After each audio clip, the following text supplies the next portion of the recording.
Welcome to the latest edition of the Iron Hour podcast. I'm your host, Barra. I'm joined by my usual panel. Got Max Bell to my right, Iron Army, Gareth Holden, and Marco on the end there. What's this, episode 5, is it now, guys? Yeah. So. We're established now.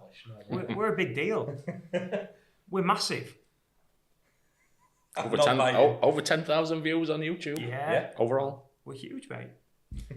Why are you laughing? No, I'm not laughing. Right, should we jump straight into the talk then? Straight into the football today. If we must. Well, you say that, but we scored a goal, Gareth. We did score a we goal. We made a goal. We did. We did a goal away at Aldershot. So you went, didn't you, guys? I did go, yeah. It was a great game. Was it? Yeah, we scored a goal. That's the bar for a great game. It is. No, we did. Andrew Boyce with set piece. Yeah. Well, when do we score set pieces? Indeed. Goals. Not set pieces. Exactly. But it's just, I thought we played better as well in spells. There were still times where I'm thinking, how do we defend like this? Yeah. A midfield going missing occasionally. And Foster, sorry Owen, had a few mistakes in him. Yeah.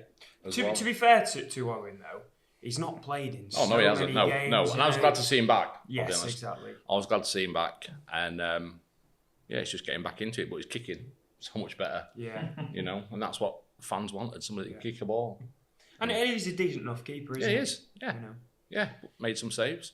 Interesting to hear what Jimmy Dean said on Humberside in the week. Did everybody hear that specifically about Foster?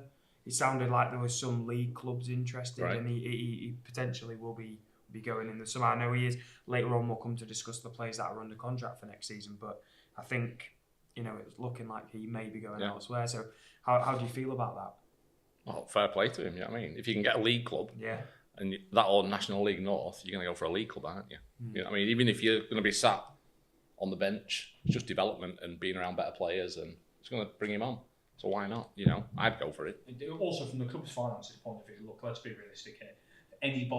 If any National League clubs or League Two clubs come in offering money for our players, we're going to be going, thank you very much. I think this is why he started. I think he'll play the remainder of the games. Put him in the shot window. Hopefully a couple of good games. Hopefully 1 or 2 clean sheets. Some kind of miracle. But play, show his fit, take an offer, off you go, and Chapman's under contract, so you would think, unless something happens drastically, he'd been on the end next year. And guys, do you think that's what was happening with Harvey Cribb last season then? Do you think we were kind of just, because he was so young, putting him in the shop window as if to alert clubs to say, he's a bit of a player this lad, just to see who would maybe take the bait? I think it was needs must. Really? Year. Well, you look at especially, obviously everyone highlights the game against Bristol Rovers. He was playing before that as well. Yeah. And I think it was needs must. We had to play those players because we didn't really have many other options. It was sort of a similar state to how we're in now. We want to play players that are going to be here next year. Cribb was one of them, and I thought it was really impressive. I genuinely thought we've got a talent there. Maybe not ready for the first team just yet, but maybe a loan at Gainsborough, where others tend to go. I thought we were made for it, but obviously I've seen a lot on Twitter saying, is it Hull on loan? Not on loan, but having a trial at Hull. Yeah. And it just seems such a waste, and this is what sort of, I don't want to come back to the David Hilton conversation, but he was saying we struggle to keep players for our academy, and we do.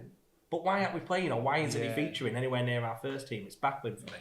But if you get relegated to the National League North, you're going to lose players. Yeah, of course we are. We're going to be in a situation whereby all our revenue goes down next season. So if somebody comes in and offers 5 figures for players, it's a lot of money. Of course, the other side of the coin is, yes, we are going to lose players, but what an opportunity for the academy lads to actually play at a decent and competitive level that suits them. These 17, 18-year-olds, you'd like to think the 6th tier is a reasonable target for them to play at. I mean, but we've also been saying that for a while. You look at the physicality. I would say I think that's the side of it that they're not used to. You're all over. You're going to be going up against, plumbers and electricians and scaffolders. But again, that's one side of the coin. The other side of the coin is, as you say, they're not full-time footballers. So fitness-wise, we haven't this year. Well, I know, but if our lads are professional athletes, we have to be competitive. But we're going to have to sign some professional athletes because we ain't got any. My God. No, the thing is, the exception for me, I know exactly what you're saying with physicality. We're going to play plumbers, electricians. I think farmers, yeah, remember some big lads. But anyway, what I'm saying, some janitors. That didn't take long, did it? He's come dressed like Arkwright off Open All Hours. Oh yeah, because all 4 of our listeners are going to get that reference. It was a good one. Yeah, but yeah, Pugh and sort of Shrimpton, as we're saying about the youth team, quite a good exception because physicality-wise, I think they are there. The thing that worries me for them is well, I'm not worried about them next year. I think Pugh and Shrimpton will be absolutely fine in that league, and it's good to see that they both are under contract, and you'd think they'd be starting games for us, maybe a bit of more experience in there as well, depending if Butterfield stays. But that's a good one. Who else is under contract? Actually, we will come on to that shortly. I just want to get back to the game on Saturday. So no. From I've only watched the highlights. I know obviously you were there, Gareth. Yeah, I watched. Did you watch it from home? I watched it on telly, but yeah. I had the Aldershot commentary, and before the game, they were saying on paper how good we were, and I was like, "You haven't done your research." No, but on paper, the players. Well, on paper, if they had a former player, this is what we were saying. They had a former player on, and he was injured for them currently, so he was on their comms, and he was saying that he's played against Shields multiple times, and he says he can't believe he's there and how bad they're doing. He said he's a real good player, and I think we haven't seen Shields fully. I'd like to see him next year having a full season. Well, they got an assist, didn't they? Yeah, decent free kick, wasn't it, into the box? So, do you think we was competitive on Saturday? I think at times we were competitive, but for me, Aldershot were more competitive. They knew they needed the points, and it's something that we should have been doing 5-6 games ago, battling for the ball and going for the win, and not just. The thing is, as well, you think that's a great opportunity for us to actually grind out a result when the team have to win.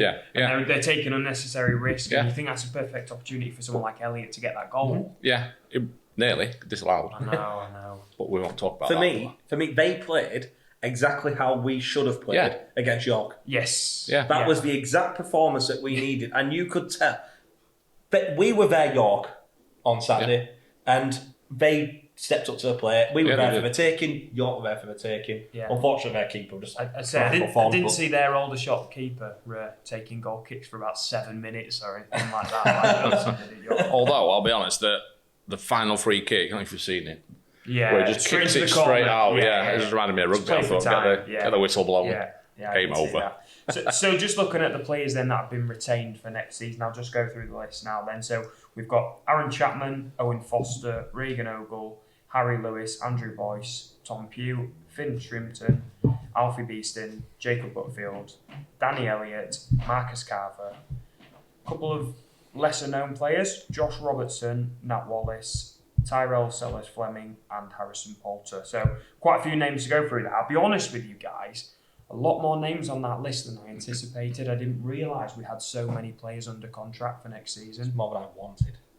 I'm going to say, do you want them under contract after the season we've had this season? Do you want those same players next season? I know it's a step down and this should be better, but it's that mentality as well. It is, but when you look at players like Aaron Chapman, Regan Ogle, I mean, we've got to have two of the best players in that position going into that league. Oh, for sure. Yeah. And I know that seems like such a crazy statement for a team that's going down, but in isolation, those two players are very good. It's going to be, like, look at Max said, we're going to be against plumbers, farmers. I can't wait for these plumbers and farmers to score and points out. We'll be doing a pitchfork celebration. But what I'm saying is, like, we're setting ourselves up. Yeah, but what I'm saying, South Shields beat us this season comfortably as well. We weren't even in the equation that day. But what I'm saying is, Ogle wouldn't have been out of place in our team in League 2. Yeah, this is what I'm saying. With that. Yeah, so in that league, you would think comfortably there's not going to be many players at that level. But that's if he stays. But again, it wouldn't necessarily surprise me. It's just because these players are under contract doesn't mean they start opening day this season. It'd be lovely. If somebody from the National League comes in and offers us 10 grand for Regan Ogle, then he's going to be on the old Transparent Express. Yeah, but he's rubbish. If anybody, and as for his mullet, definitely, I definitely don't dream about that. That's for sure. I love his mullet. But yeah, a lot of them as well. Do you want to show the listeners why you've got a baseball cap on? Oh, well, yeah, that's the dream. That is the dream, isn't it? But yeah, a lot of those players as well on that list that you said were all on loan, and a couple are doing quite well. Well, they're not all on loan. No, a couple. A few of them on loan. I know Fleming's doing well at Gainsborough, as is Lewis. So well, there might be an Aberdeen next year again. Yeah. So if they're playing at that level now, It's hopefully true. we can come in and get a few goals. We need as many youth players as we can coming through. How do you think the likes of, this one for you, Max, I guess, Jacob Butterfield adapts in the 6th tier if he does stay on? How do you think he copes with like the tenacity of 6th tier football, the physicality? Well, we were asking that question at the start of this season, really. You know, Butterfield is a man who's got some really good clubs and a lot of games at high levels. He's played a lot of games in the 2nd tier, and you can see the technical qualities there. But I think it's been frustrating at times. You know, he's not the only one, but you know, when the going gets tough and there's a 6'5" lump in the middle of the park kicking you, and the referee's not doing anything, then he's not been the only one who's not adapted to that this season. Now, you would hope that with a lower level of quality next season that he would be a quality player on that level. But we've been saying this for 3 or 4 years now. We said it when we dropped to League 2, we said it when we dropped to the National League. Look, when the going gets tough, the tough get going, and that's not been us for quite a few years now. And just looking at the 2 strikers that we have under contract for next season, we've obviously got Danny Elliott and Marcus Carver, both strikers that have done it in the 6th tier. I think, I don't know the exact figure, someone said 30 earlier, but I'm sure it was 32 goals Danny Elliott scored for Boston in the 6th tier. I think Carver had a decent record too. How do you see them suiting for us next season? If they've already done it in that tier, then there's no reason they can't do it again. You know, but this season, it's just not looked like happening. In all fairness, and like saying, as long as Elliott's played down the middle and not on the wing, then I think that'll help as well. You know. Yeah, I wouldn't be surprised. Obviously, Jimmy Dean played 4-3-3 at Peterborough Sports, so I wouldn't be surprised if you saw either one of them. You'd think Danny Elliott through the middle with Sembi Ferris. Obviously, played really well the league below that on the right. I think we're just bringing the left winger in. I do think we'll be one up top. I don't think there'll be any of this 4-4. Yeah, 100%. Especially down there. It's proven he's managed teams at that level and he's played 4-3-3. This is what we got told when he came in. This is a formation he liked. So we all assumed, great, we're going to have wingers. And we were wrong. No, we put Danny Elliott on the wing. I'm not like that. one more player then to talk about. I suppose I'm going to have to get my wallet out in a minute. Tom Pugh, how pleased was you to see him, Marco? He'll be fine in that league. Do you want the money? I do want the money. Just explain to our viewers. Quite funny as well, because Max was just on this. about saying Butterfield getting kicked by 6'5". Pugh will be there to back him up. £20, which I'll hand over to Marco. Oh, sorry, mate. That's fine. I love it even more. But yeah, no, Pugh, like I said, I keep repeating, Pugh and Shumson next year. If they both stay, both scunny lads, we need that. And then just looking ahead then to, we've only got 2 games left, obviously Dorking away last game of the season, and Southend at home on Saturday. Southend currently in 9th place. How do you see that one panning out, Max? I say it's getting beat. Yeah. I don't think you need to elaborate, but again, I think that's okay.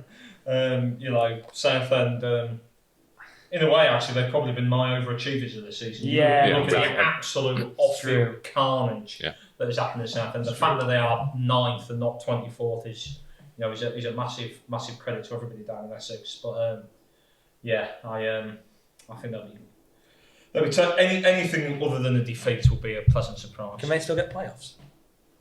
Not too big enough. I don't know the points off the top of my head. I'm going to say, if they manage to achieve playoffs, I'll be some going this year.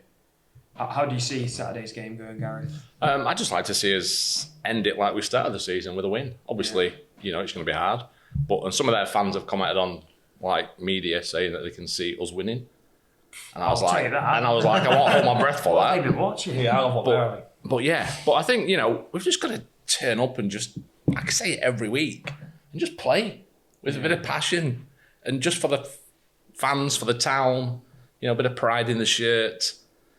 And if we do that, then why not? Why can't we win a game? Why can't we win a game? I've just had a cheeky check of the league table, and as it stands, so when we've recorded this, Southend are only 3 points adrift. So we are getting. They'll still be thinking that they're half in the mix. Yeah. And it's 2 extra games, more income.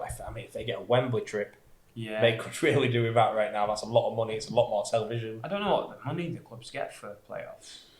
I think it's more profitable to go up via the playoffs than automatically. I think that is true. But you'd think if they do sneak in at 6, you don't want to beat Notts County. Is it Wembley for non-league players? It is this year. Last year, obviously, West Ham won it.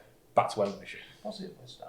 It definitely it was. Grimsby were there, weren't they? Yeah. I thought that the Wrexham Grimsby game. Oh, that was the semi, wasn't it? Yeah. There you go. And they're only one-legged as well. So the playoffs this year are going to be carnage. Good luck if you're in the mix. And then looking at what else happened in our league on Saturday, I think Barnet held Wrexham, didn't they, to a 0-0 draw, which is kind of put a little bit of a cat amongst the pigeons at the top of the league. County ran away 3-0 winners against Woking, so I still fancy Wrexham. I can't see Wrexham not. They've got the 1 point advantage in the game in hand. So they'd have to. I was working this out earlier. They would have to draw 2 and win 1, and County win their final 2 games, and providing County stay ahead on goal difference. That's what County need. I think one of them games is Torquay, Met flying. Yeah, I think it's last game of the season is Wrexham versus Torquay. You know, yeah, it is. If I'm running for a draw, if I'm running for promotional playoffs, I would always rather be playing a side who were 19, safe but not great, rather than a side with everything to play for. Definitely. You know, because Aaron Jarvis appears to have discovered he knows how to score football goals again. So you never know. Just wait for KDT now, aren't we? He's going to pop it from somewhere. Absolute bagsman. But on a side, I watched that Barnet Wrexham game.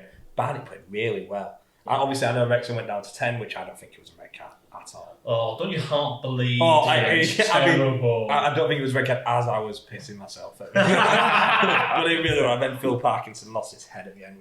But Barnet are a good side. They're really good side. They missed a really good chance in the last minute as well. But the draw probably a fair result.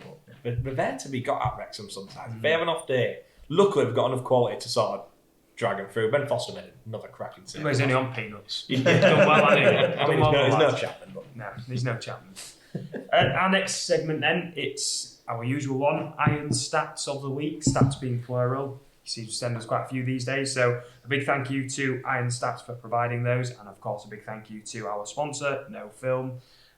This lovely facility which we get is great, isn't it? Yeah. Do you love being here, Michael? You made it. Big time, that's it, innit? Yeah. You're an influencer these days.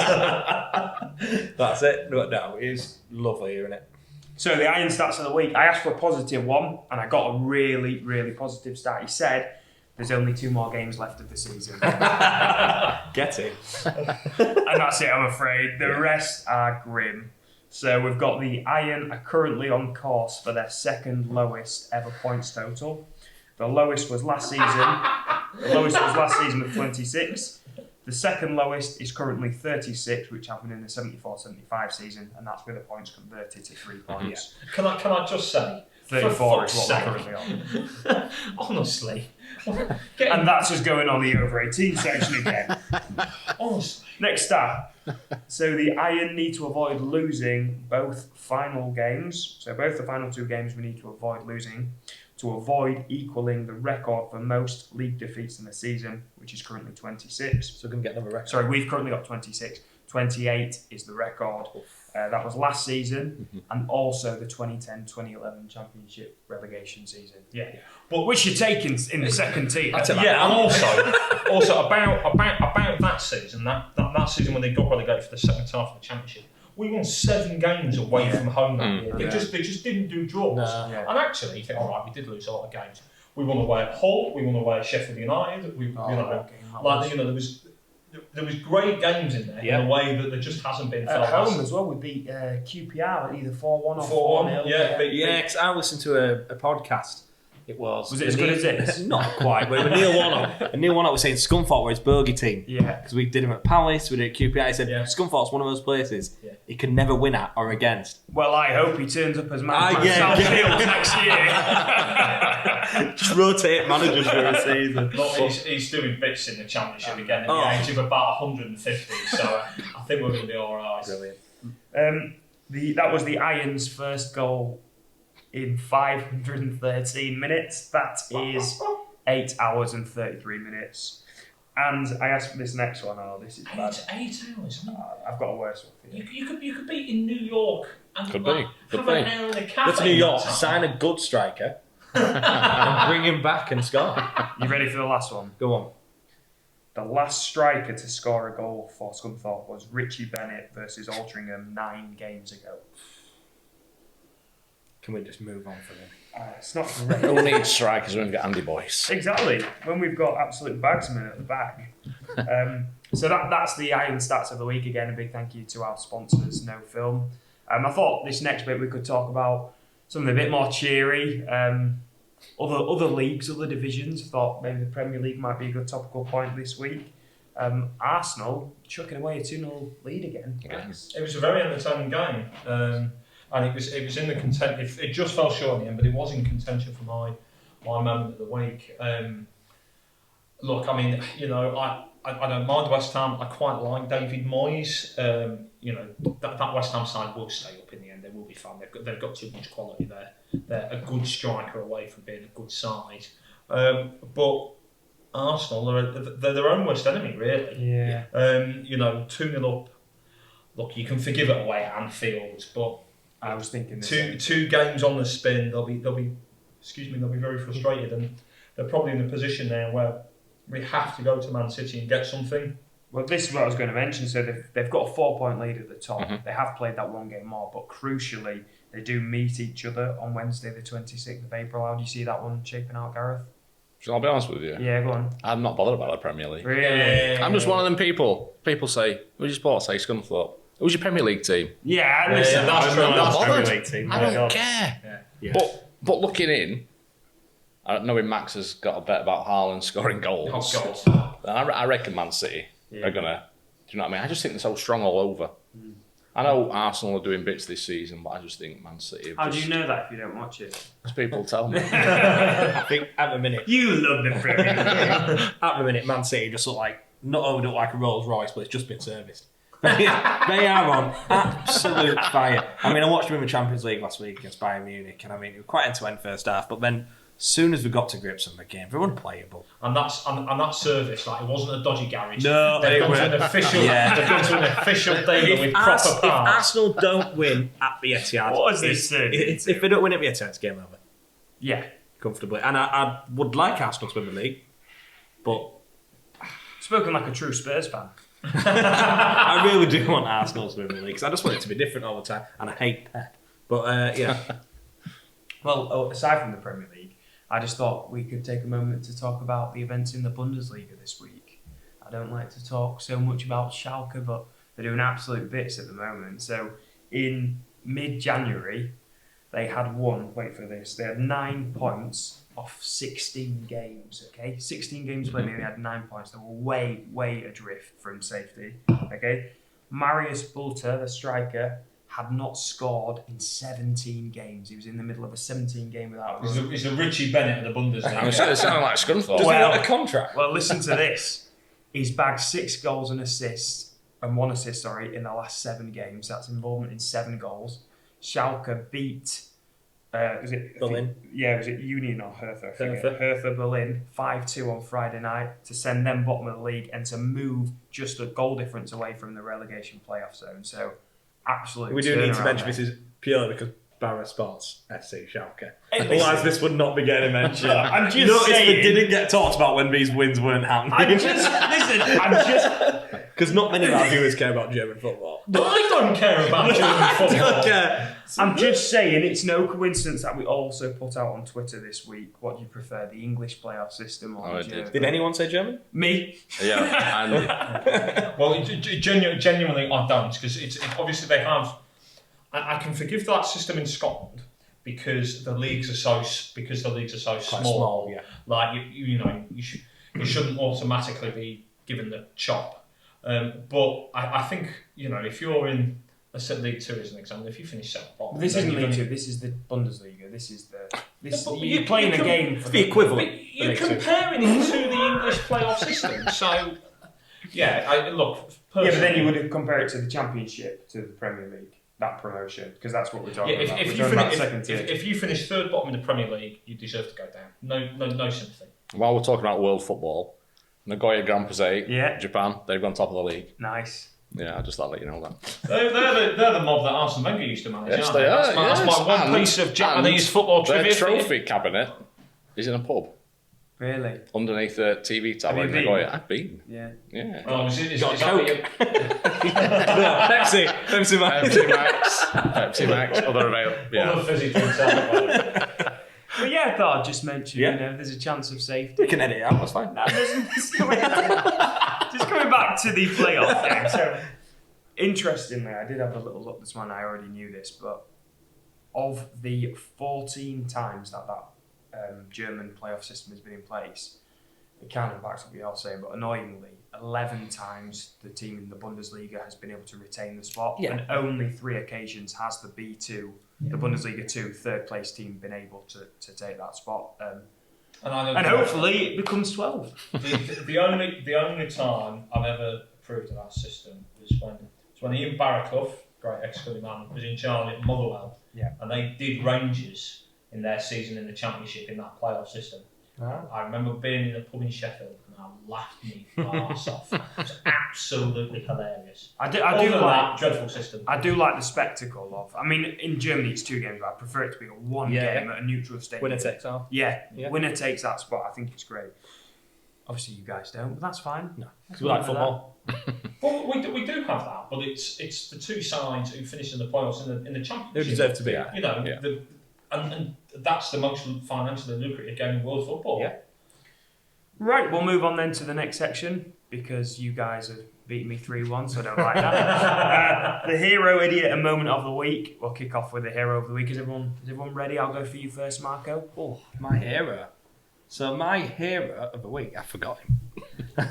My hero is Roy Hodgson. Yes. Because I think a lot of eyebrows were raised when Pally, not the fact that they sacked Vieira, but whenever I thought Hodgson's coming back in, I was like, what we're doing. But yeah, since he's came in, I mean, I watched him against Leeds, I watched the full game, and they were fantastic in the second half. First half, it could have been 2 or 3 down, to be fair, but 3 games in a row, Crystal Palace, they couldn't score before. They didn't score in so many games. Now they're absolutely flying. I think they scored 10, 3 games.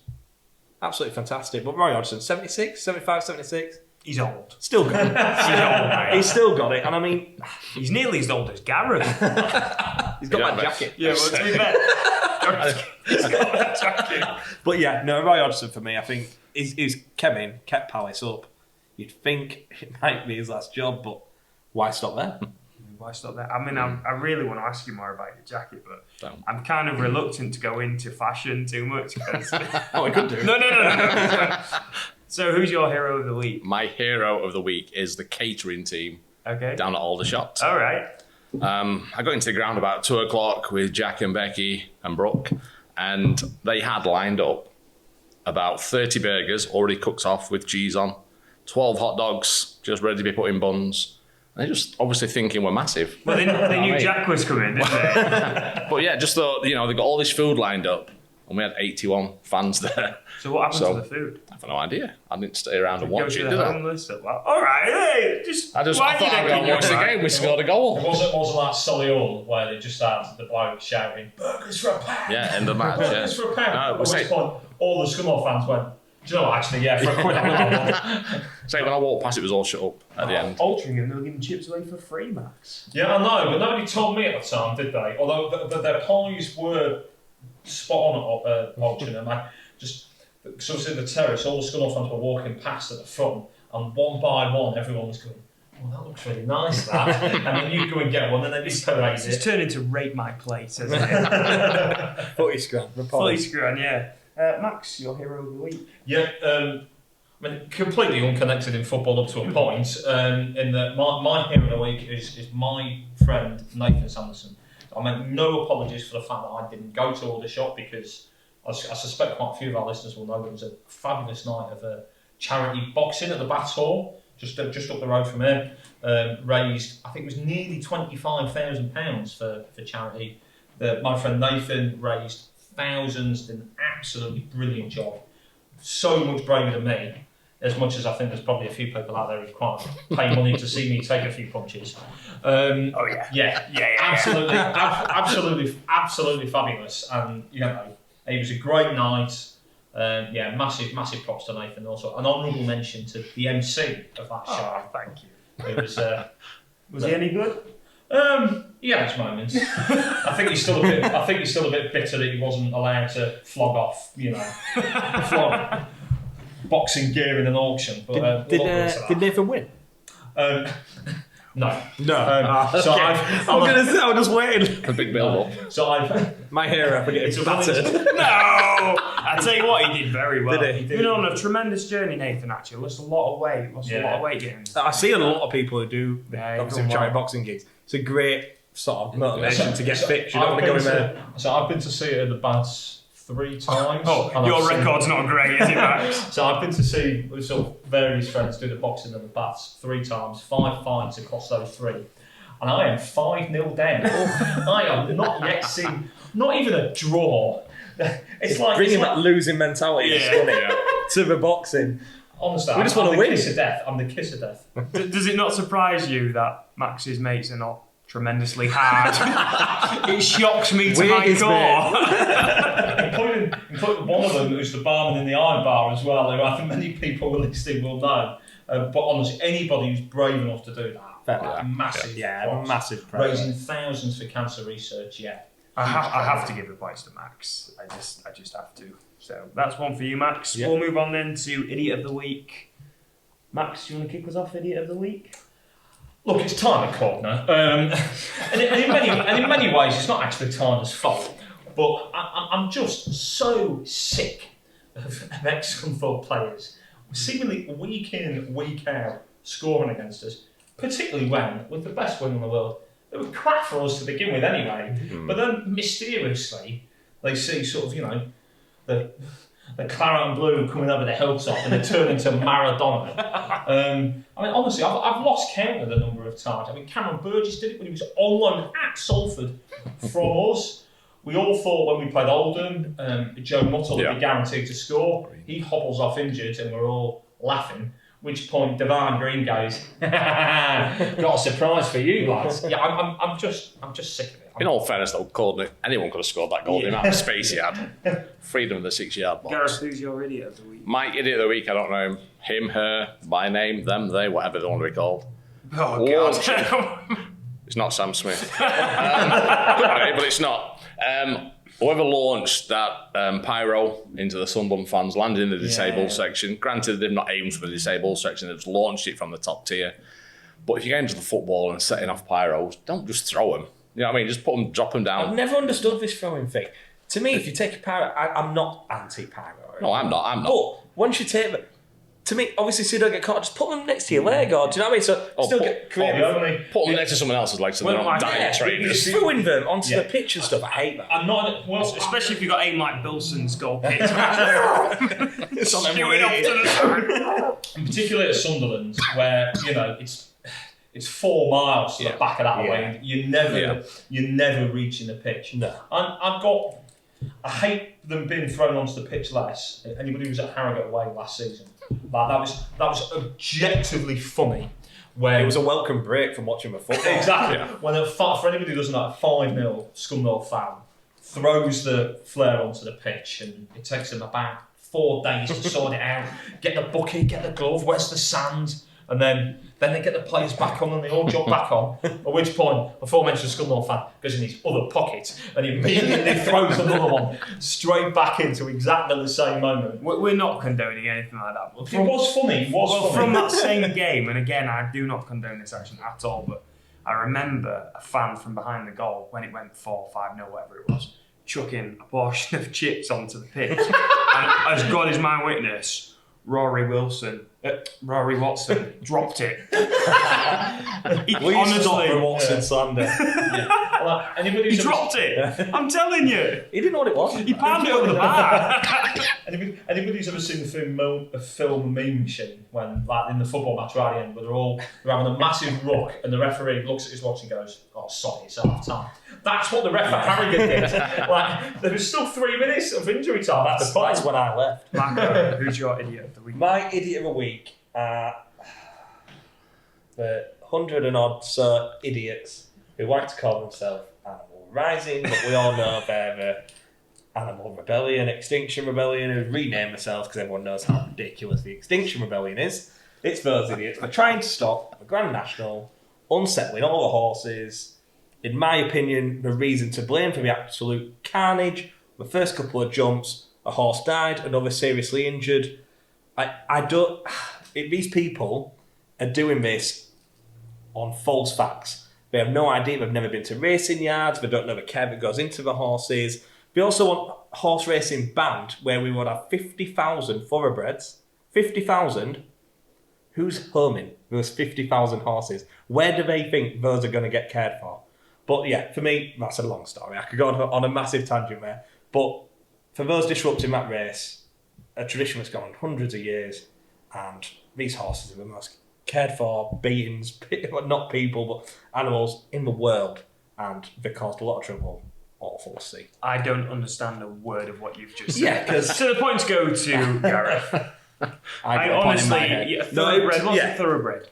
Thoroughbred's racehorse. So okay. yeah, pretty much. So you got your flat, your jumps, obviously Cheltenham's jumps, got National jumps at Aintree, and you're just saying words. It's a sport you don't like. It's a bit like German football. It's a sport that you don't like. Moment of the week, Gareth. What's your moment of the week? Us scoring. Yeah. Yeah, seeing an actual goal in like 5.5 games, whatever it was. We're massive. But, yeah, we are massive. Yeah, catering, no, we're massive. We are massive. And yeah, just scoring a goal, it's just nice. I'd forgotten what it was like to celebrate. And yeah. Marco, what's your moment? For me, I think everyone's seen it on Twitter, social media. Hakimi and his missus get a divorce. Her filing for half of his stuff, money, obviously. And then to find out that 90% of all his wages are in his mother's name. So therefore, she had more money than him. So, yeah, her not getting a penny. In fact, I think I read something today. She would actually end up owing him when it goes through. So for me, that's my moment. Just going back to previous podcasts. Yeah, Debbie, I start talking about divorce. Debbie, my mum doesn't own 9% of anything of mine. You know, it's so yeah. To be honest, like this podcast previously has just been me and Gareth exchanging. I said that. I said before. I said it's like loose. I said it's like loose men. So it's a very different show. Oh god, that would get views. Andy's going home and he's ringing his mum and going, "I've read a brilliant idea on Twitter." Yeah. You're going to see some wages going to your bank, Mum. I'm going to need them back. Do you know what the bad thing about? I can really see my mum and Kat getting together though and screwing me up. We want him sleeping on streets. We'll get him. Just in cahoots, mate. I'll go along with it, Kat. Don't you worry about that. God, I had a nightmare yesterday. Oh, it was her birthday and I was working. Of course, she thought that was the best thing in the world. She was so happy with my decision. I'd just like to say, because I know you'll be watching and listening, I can't. Did he buy you some jeans? Oh, leave it out. There's no need for it. Max, moment of the week. A very topical one for me, which is sort of similar-ish to Marco's, although I don't actually agree with everything Marco said about horse racing protesters. But we could be sat here for another hour, which is on Monday night, there was some Just Stop Oil protesters who have stormed the Crucible and poured what I can only describe as a crushed bag of Wotsits all over the snooker table, sort of, orange powder everywhere. Look, I'm a big supporter of the right to peaceful protest. I've got more sympathy actually with the Grand National protesters because horses die every year. Max likes snooker. I can't wait for this. Yeah. Just Marco and Max just having it. I bet more people die at snooker. What a board! Yeah.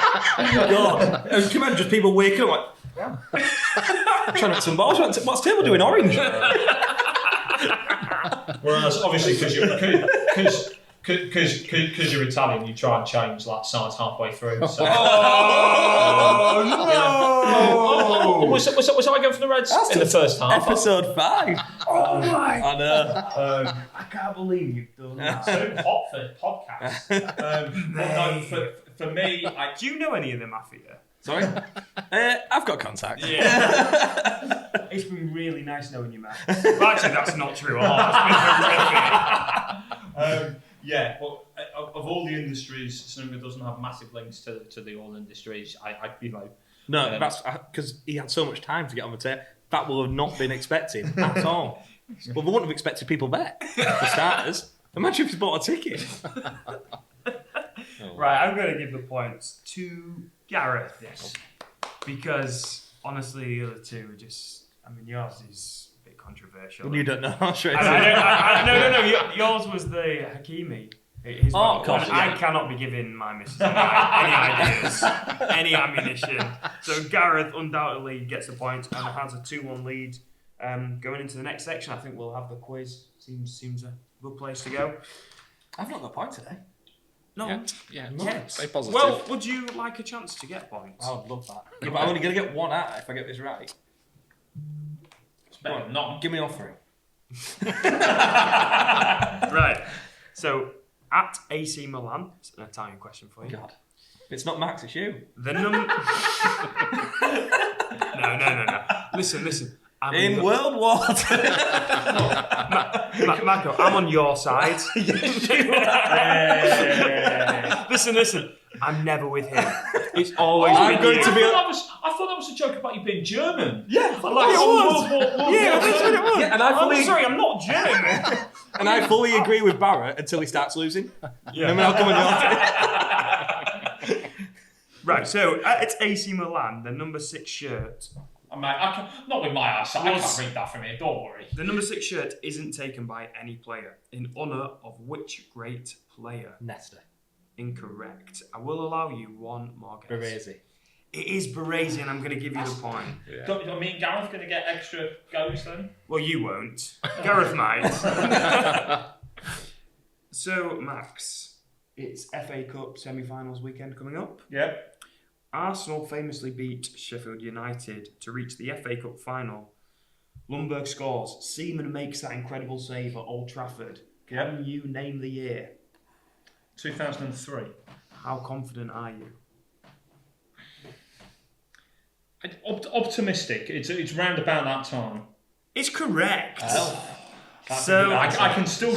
Let me just have a look. It's a great save from Sim. I can still see that. Right, that pulls it level to 2-2. So Gareth has a chance to win. I was just going to kick this one into the corner. Gareth has a chance to win. Not if you don't kill like Bilson. A vlogger you are. Many an away day you've been on. Right. And there'll be more to come next season. This is a question about the National League North. Which National League North side plays at Tameside Stadium? And if you're struggling... Which National League North? Yes. Tameside. I can give you one clue. No. I can give you a clue. I think I know it. Tameside. I'm going to say Chester, but I don't think it's Chester. It's not Chester. Would you like a cue? A clue. A clue? A cue? It's a snooker again. I'll have a clue. I've not looked at... If I dyed my hair blue, I'd look like a snooker cue, wouldn't I?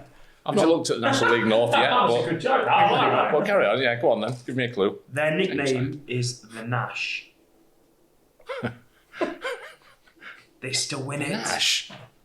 Max is going to win. No. I'll let Max answer, but I've got a tiebreaker, so I want to go to the tiebreaker. But what is the answer? Okay, Tameside is one of the boroughs of Manchester, which makes me believe that the answer may possibly be Curzon Ashton. It is Curzon Ashton.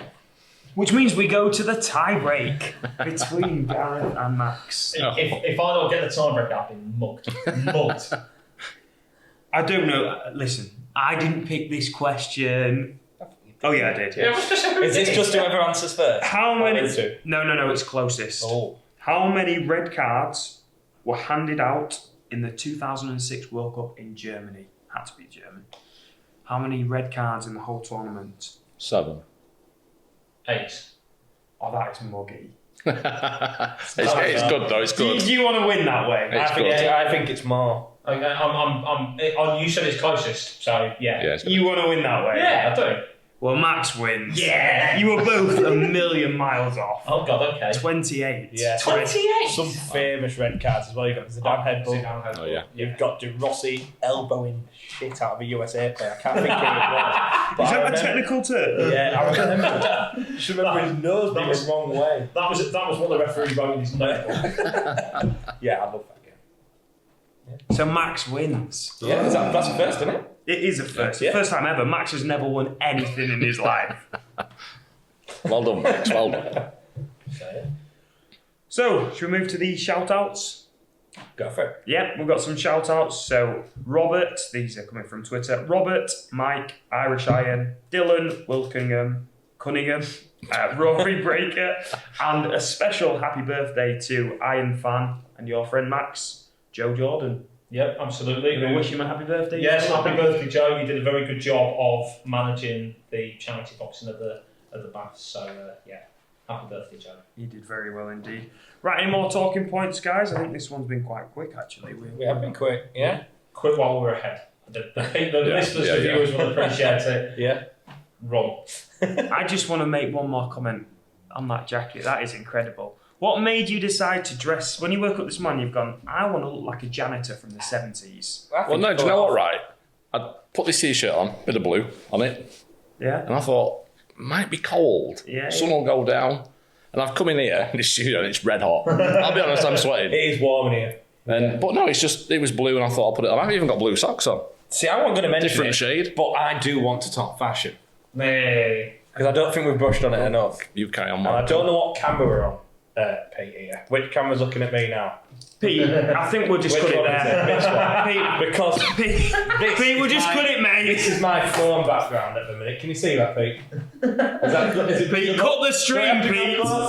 I'll go closer. Pete. Is my phone background. And what Kat's done, that is Barra's missus, she's bought him some new, hip, trendy clothes so that he looks a little bit younger. And what she's done is make him look like a character out of a German textbook at school. You know those ones where you say, like, surely no one looks or dresses like that? He did. And it made my entire week. I was having a rough day and I got sent that. I just remember, and I put a voice note in. I think Barrett's still laughing at the voice note. I couldn't believe my eyes. Look, there's no need for that. Is there? There's one thing having a little bit of banter. There's no need for any photographic. Oh, yeah, but this was way too far. It was, oh God. Literally, so if I record a voice note, I can press it on the car. So when I'm driving, I never text, I always press the button. Even press it, I nearly crashed. I had tears in my eyes. Honestly, I could not believe what I had just seen. So it was perfect. If there's a crash on the M662 at any point in the next I'll week, hold my hands up. I've got new jeans. Yeah. Oh, it was so funny. Yeah, well, at least I will tweet it. I'll tweet it tonight. No, you won't. At least I'm not like a woodwork teacher, so there's that. Right, on that bombshell anyway. Yes, It's thanks. been lovely to see you all. I'll wear something nicer next week. Well, big thank you for listening to or watching to our podcast. Big thank you again to No Film, our official sponsors. Big thank you to my panel, Max Bell, Marco Poliga, and Gareth Holden. I've been Barra. Up the iron. Oh, yeah.